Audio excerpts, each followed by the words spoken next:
begini teman-teman ya, di dalam membuat fokus penelitian atau pertanyaan penelitian, dilihat konsep besarnya. Di sini konsep besarnya itu ada dua, tadi sudah saya jelaskan, kepemimpinan kepala sekolah dan kultur sekolah. Nah, akan tetapi yang menjadi guide, yang menjadi acuan, itu di sini adalah ini, kepemimpinan. Ya, kepemimpinan. Yang menjadi acuannya ilmu besarnya atau grand teori ya, itu kepemimpinan. Nah, kalau ini sudah ditemukan grand teorinya ya, itu baru kita lihat definisinya. Kita browsing aja, nggak usah repot-repot cari buku browsing, terus lihat ada menurut siapa. Nah, di sini ya coba saya akan terangkan untuk membuat fokus penelitian. Di sini saya nemukan definisi menurut ini, Nasarik ya. Ini definisi tahun 61. Enggak masalah 61. Ini untuk acuan fokus penelitian. Menurut Nasarik ya, kepemimpinan adalah pengaruh antar pribadi dalam situasi tertentu dan langsung melalui proses komunikasi untuk mencapai satu atau beberapa tujuan tertentu.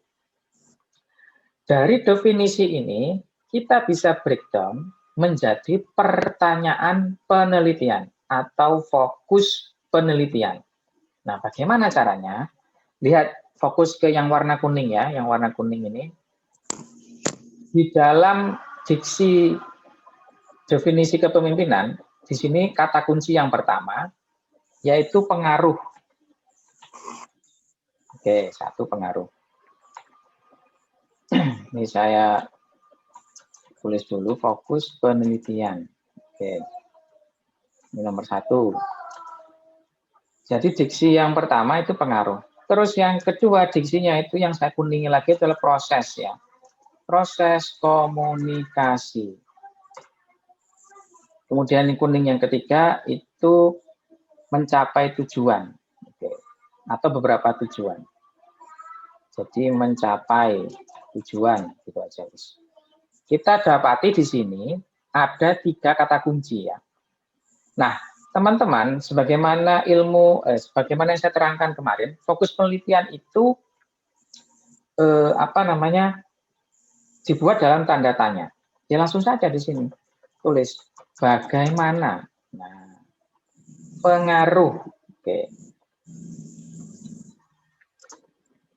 pimpinan terhadap bawahan. Kalau di sini kepala sekolah berarti langsung bagaimana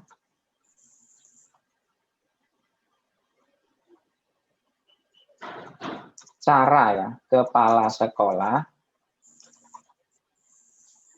mempengaruhi bawahan. Nah, gini.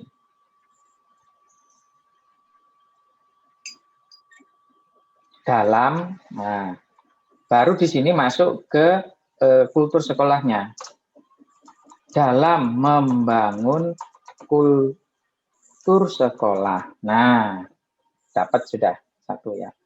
Jadi bagaimana cara kepala sekolah itu mempengaruhi bawahan dalam membangun kultur sekolah? Gitu. Kemudian di sini, nah dari sini teman-teman, ini boleh diimprovisasi. Dari misalnya, sepertinya kepanjangan Pak misalnya.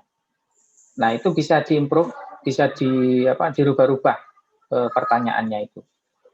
Tapi kalau misalnya mencari ide, caranya seperti saya tadi itu untuk mencari idenya. Nah kemudian di sini bagaimana disesuaikan judul kepala sekolah. Oh gini. Bagaimana proses komunikasi yang dilakukan kepala sekolah terhadap bawahan. Atau kalau nggak mau pakai bawahan, terhadap guru lah, gitu ya. Kan kepala sekolah kan mesti sama guru. Guru dan peserta didik misalnya gitu. Nah, 2 ini aja boleh kok. Misalnya nggak usah sampai 3. 2 ini sudah. sudah boleh.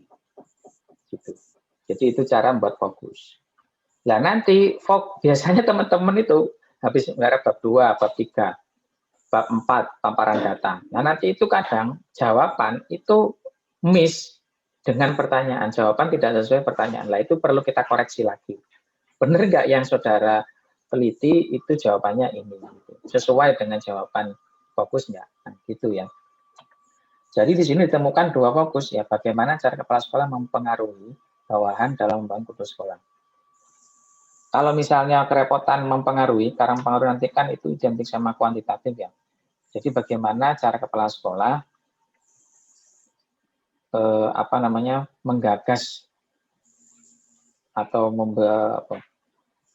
bisa jadi mengkomunikasikan ide terhadap bawahan tentang kultur sekolah itu juga bisa. Ini masih bisa dirombak-rombak, bisa dirubah-rubah. Tapi inspirasi yang pertanyaan fokus ini seperti yang saya jelaskan tadi itu monggo dilihat definisi besarnya ya, definisi grand tour-nya, definisi teori besarnya. Gitu. Itu ya teman-teman. Itu untuk membuat fokus. Baik, saya mulai untuk yang bab 2.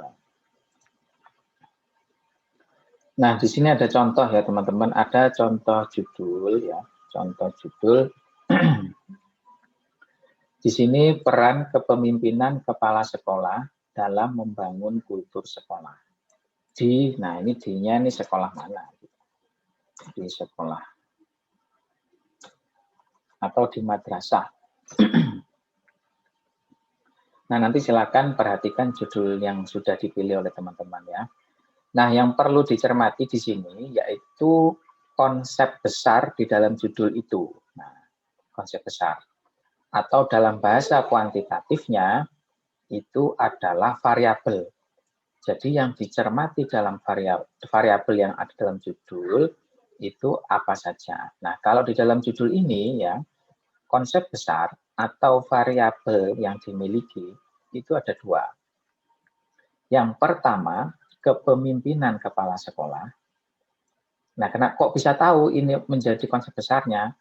Di judul kepemimpinan kepala sekolah itu banyak sekali yang membahas.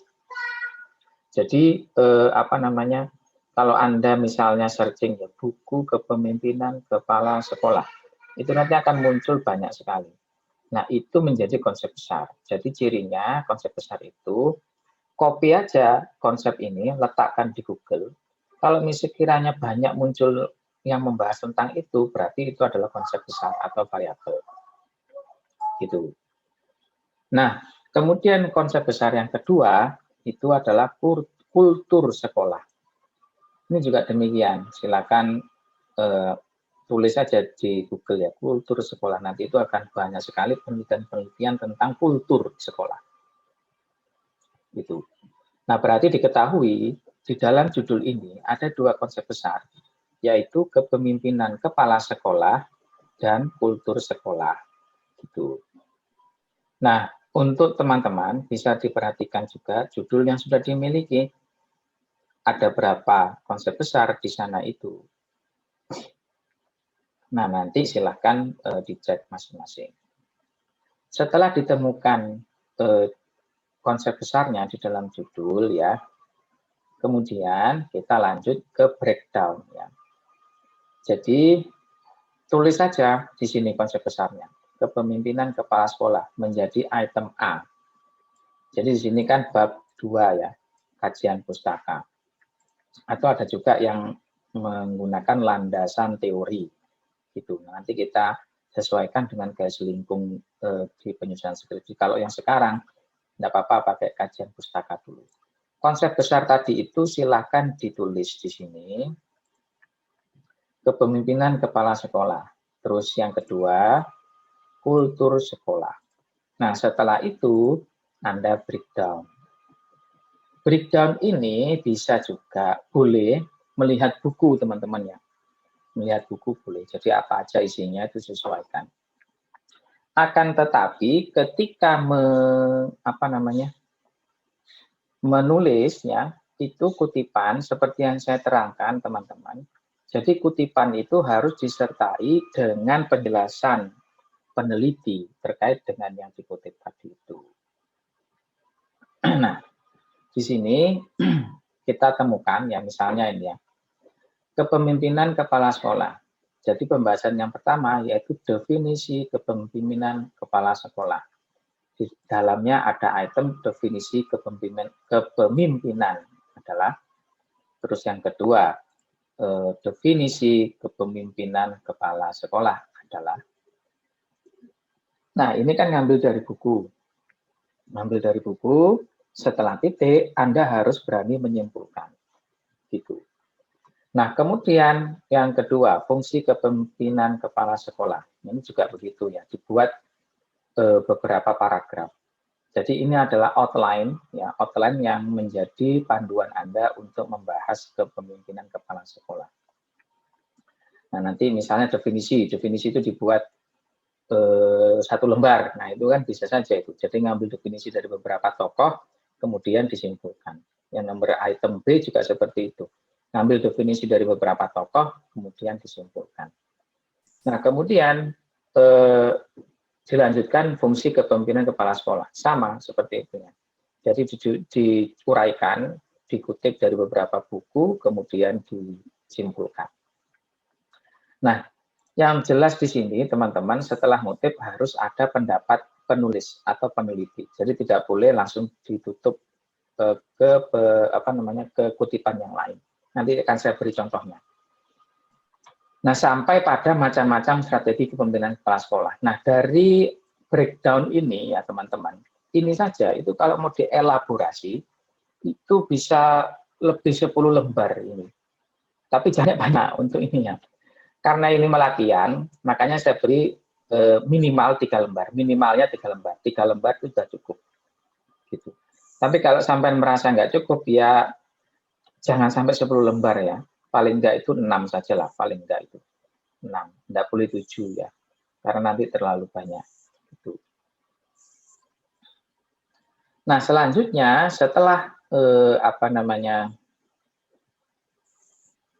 kepemimpinan sekolah berhasil dibahas, selanjutnya itu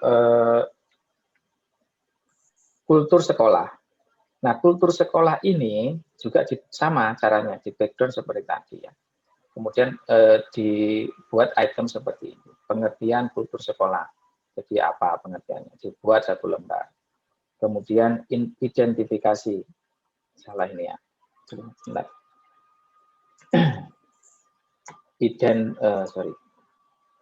Identifikasi kultur sekolah. Jadi kultur sekolah itu indikatornya apa aja misalnya gitu. Jadi cara melihat kultur itu bagaimana, gitu. Terus yang dinamakan kultur apa, gitu. Kemudian di nomor 3 pengembangan kultur sekolah. Jadi yang dikembangkan apa saja? Ternyata di sini yang dikembangkan yaitu nilai-nilai tentang kehidupan sosial atau nilai-nilai terkait prestasi peserta didik. Atau mau ditambahkan nilai-nilai karakter, nilai-nilai wawasan kebangsaan, nilai-nilai religius. Nah, itu macam-macam nanti. Nah, ini adalah contoh untuk menuliskan bab 2. Jadi saya ulangi lagi, dimulai dari judul. Dilihat ya di sini berapa konsep besarnya. Konsep besarnya melihatnya ya. Jadi di sini ada frase-frase yang memang sering dibahas di dalam buku. Sering dibahas di dalam buku, sering dibahas di dalam penelitian, sering dibahas di dalam penelitian. Maka itu termasuk konsep besar. Kalau di video YouTube saya dulu itu pernah menjelaskan begini. Jadi ada 2 konsep ya. Yang pertama konsep sederhana, yang kedua konsep rumit. Konsep sederhana di YouTube saya dulu mencontohkan seperti kursi. Kursi itu kan bentuknya bermacam-macam. Tapi secara cepat, seseorang itu mampu mengidentifikasi bahwasannya itu kursi. Sekalipun bentuknya bukan kursi. Kenapa? Karena konsep kursi itu sederhana, gitu. Tapi kalau konsep rumit, nah kalau yang saya contohkan kemarin di YouTube itu kalau nggak salah pakai perspektif gender misalnya. Nah itu kan konsep rumit, konsep yang tidak bisa disimpulkan pada saat pertama kali melihat. Jadi harus melihat beberapa kali. Baru konsep rumit itu bisa dipelajari. Gitu. Nah, sama seperti di judul. Di judul, di situ Anda lihat konsep besarnya. Di sini saya contohkan yang pertama konsep kepemimpinan kepala sekolah. Kok tahu ini adalah konsep rumitnya? Ini di copy terus diletakkan di browser Google ya. Situ kalau ada buku-bukunya berarti itu adalah konsep rumit. Di mana menjelaskan konsep ini saja itu butuh berlembar-lembar. Butuh belajar gitu ya. Nah, kemudian konsep yang kedua di sini kultur sekolah. Ini juga sama, banyak sekali sudah membahas tentang kultur sekolah, dimuat dalam buku, artikel dan juga makalah. Nah, kemudian dari kedua konsep tadi itu dijadikan item ya. Yang pertama item A yaitu kepemimpinan kepala sekolah, kemudian item B kultur sekolah. Nah, setiap item ini bebas, Anda mau men-breakdown seperti apa. Gitu. Disesuaikan dengan kebutuhan untuk penelitian di bab 4 dan 5. Sama, di kultur sekolah juga seperti itu, di breakdown. Biasanya untuk bab 2, ini lembarannya memang tebal untuk penyusunan skripsi. Menurut saya, 2 item ini saja sebenarnya kalau mau dibahas tuntas, itu sampai 30-40 lembar ini. Kalau mau dibahas secara rinci, sampai 40-an lembar. Gitu. Nah, tapi kalau Anda nanti ya jangan sampai segitu ya, sudah saya ingatkan tadi, minimal 3 lembar, maksimal 7 lembar. Jadi jangan banyak-banyak. Itu. Ini untuk latihan penelitian kualitatif. Nah, tapi kalau skripsi nanti ya harus habis-habisan ya, dibahas habis-habisan semuanya. Baik, itu tentang membuat bab 2.